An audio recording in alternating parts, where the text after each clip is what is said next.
एक वक्त था जब इंसान रात के आसमान को सिर्फ चांद और सितारों की खूबसूरती समझता था। लेकिन अब दुनिया बदल चुकी है।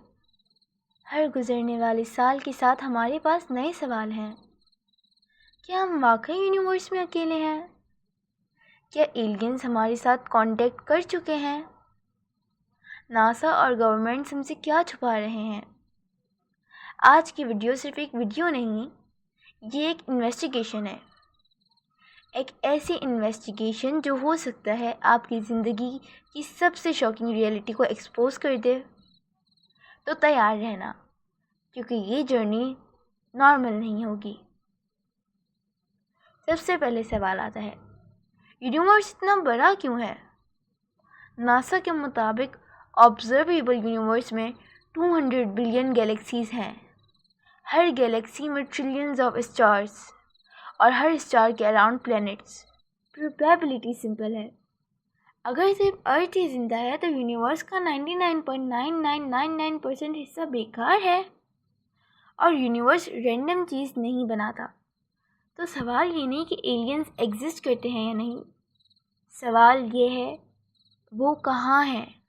क्या आपको मालूम है नासा की यूएफओ फाइल्स लीक के बारे में? जी हाँ, 2020 में नासा और पेंटागन ने ऑफिशियली एक शॉकिंग बात कंफर्म की कि यूएफओज एग्जिस्ट करते हैं, बट हम उन्हें आइडेंटिफाई नहीं कर सकते।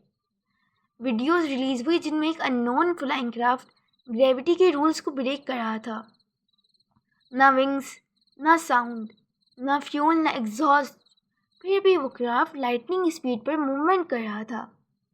नासा के एक साइंटिस्ट ने कहा, हमारे पास टेक्नोलॉजी नहीं जो इस तरह मूव कर सके।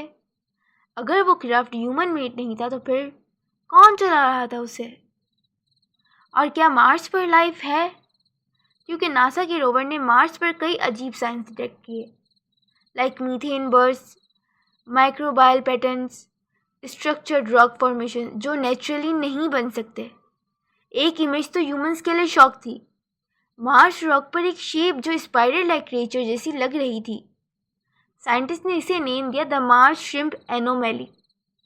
नासा ने इसको पब्लिक से हाइड नहीं किया, लेकिन एक्सप्लेनेशन नहीं है।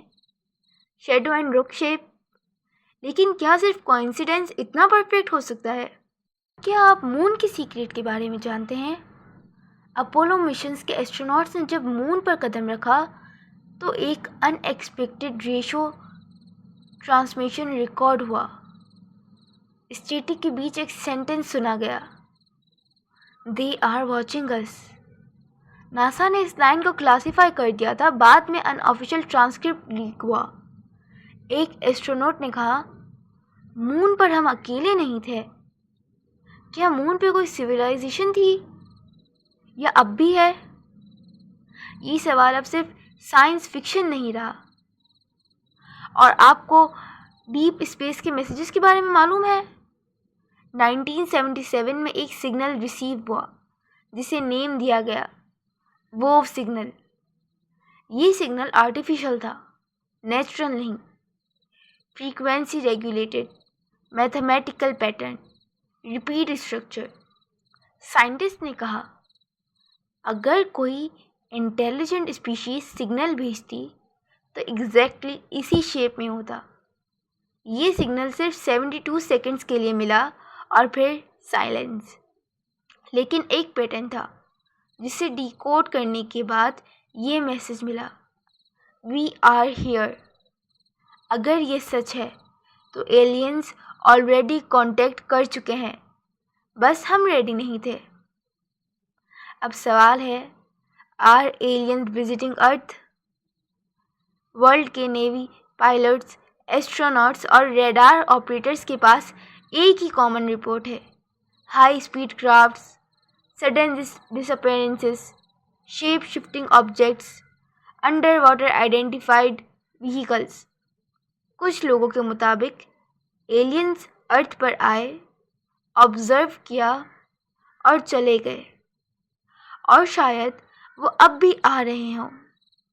नासा के एक विसल ब्लोअर ने कहा, अर्थ एक जू है और ह्यूमंस सिर्फ ऑब्जर्वेशन स्पीशीज। अगर तो ये बात सच है तो हम रियलिटी के सिर्फ सरफेस को समझ रहे हैं। सवाल है, तो एलियंस एग्जिस्ट करते हैं? एविडेंस कह रहा है हाँ, साइंस कह रहा है पॉसिबल, गवर्नमेंट्स कह रही हैं मे बी। लेकिन एक चीज़ क्लियर है, यूनिवर्स इतना बड़ा नहीं बन सकता सिर्फ हम जैसे टाइनी क्रिएचर्स के लिए। अगर एलियंस एग्जिस्ट करते हैं तो एक दिन उनका और हमारा कांटेक्ट होगा और उस दिन दुनिया हमेशा के लिए बदल जाएगी। तो कमेंट में बताओ, आपको लगता है कि एलियंस एग्जिस्ट करते हैं? और अगर एक दिन वो हमसे कांटेक्ट करें तो क्या होगा? Thanks for watching.